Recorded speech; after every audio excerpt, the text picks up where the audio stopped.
good afternoon. My name is Jaisal Ryan and I am here to do a hand washing technique. So, we all know that hand washing is without doubt, it is the most effective way to help preventing of the spread in the microorganisms. So, it is also the most important procedures in preventing nosocomial or hospital-acquired infections. So, hand washing is effective, requires that at least 10 seconds before you use washing with the plain soap or disinfectant and a water. So, hands that are visibly soiled needed the longer wash or repetition of the procedure. So, the purpose of this hand washing technique is to reduce number of microorganisms in the hands, to reduce the risk of transmission of microorganisms to the clients, to reduce the risk of cross-contamination among the patients or the clients, and then lastly, to reduce the risk of transmission of infectious organisms to oneself. So in order to proceed to our hand hygiene technique process, we should ready the equipments, which are the liquid or the bar soap, towel, a paper or cloth, and then lotion, but the lotion is an optional.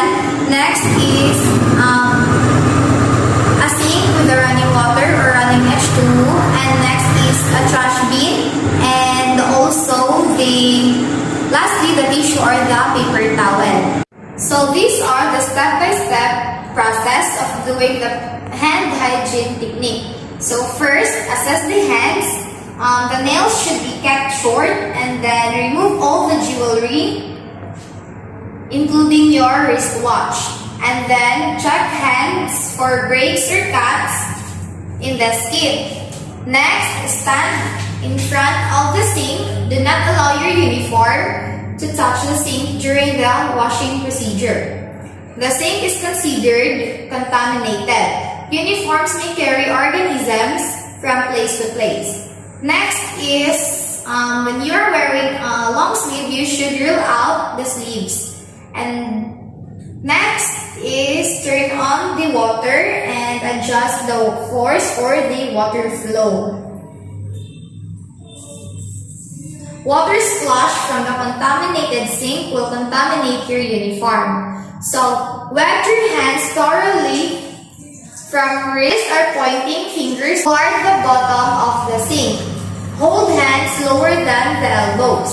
Water should flow from the cleaner area towards the more contaminated area. Hands are more contaminated than forearms.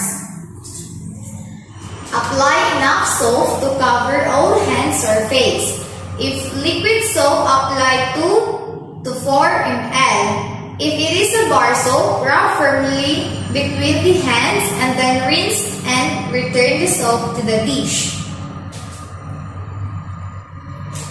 Rinse the soap removes the lather that may contain microorganisms. Now, let's rub our hands briskly and starting palm to palm ensure formation of the lather during the process. Rubbing motion and creating foam out of the soap help loosen dirt on the hands. Next is place the right hand over the dorsum with interlaced finger, vice versa. Friction caused by the firm rubbing rotational motion helps to loosen dirt and organisms that can lodge between fingers in the skin crevices of knuckles, on palms and back of the hands as well as the wrist and forearms. Rubbing motion and creating foam out of soap help loosen dirt in the hands. Next is palm to palm with fingers interlaced. And then back of the fingers to opposing palms with fingers interlocked.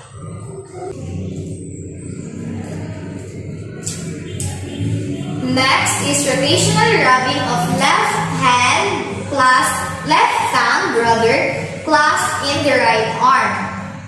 Contamination of hands extends until forearms depending on the activities of the person engages with.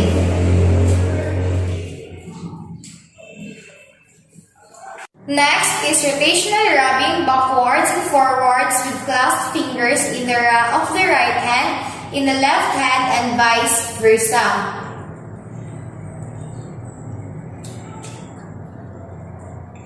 Continue the friction motion for 15 to 20 seconds. The length of hand washing is determined by the degree of contamination. After that, we should rinse our hands with water. Running water rinses organisms and dirt into the sink.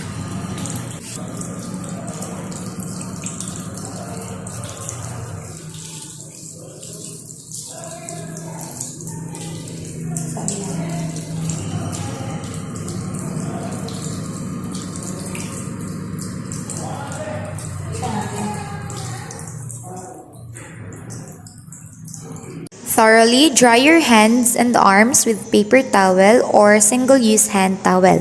Using a method does not recontaminate hands.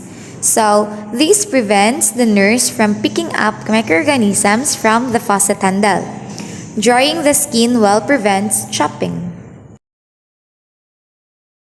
After that, we should get another piece of tissue in order to turn off the faucet. And then throw it into the trash bin.